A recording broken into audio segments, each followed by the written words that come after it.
ان کو نوح کا قصہ سناؤ، اس وقت کا قصہ جب اس نے اپنی قوم سے کہا تھا کہ اے برادران قوم، اگر میرا تمہارے درمیان رہنا اور اللہ کی آیات سنا سنا کر تمہیں غفلت سے بیدار کرنا تمہارے لیے ناقابل برداشت ہو گیا ہے تو میرا بھروسہ اللہ پر ہے۔ تم اپنے ٹھہرائے ہوئے شریکوں کو ساتھ لے کر ایک متفقہ فیصلہ کر لو، اور جو منصوبہ تمہارے پیش نظر ہو اس کو خوب سوچ سمجھ لو تاکہ اس کا کوئی پہلو تمہاری نگاہ سے پوشیدہ نہ رہے،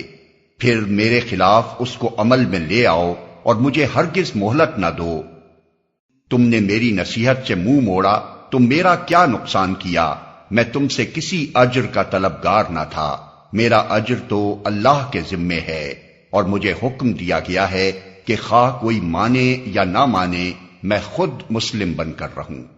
انہوں نے اسے جھٹلایا اور نتیجہ یہ ہوا کہ ہم نے اسے اور ان لوگوں کو جو اس کے ساتھ کشتی میں تھے بچا لیا، اور انہی کو زمین میں جانشین بنایا، اور ان سب لوگوں کو غرق کر دیا جنہوں نے ہماری آیات کو جھٹلایا تھا۔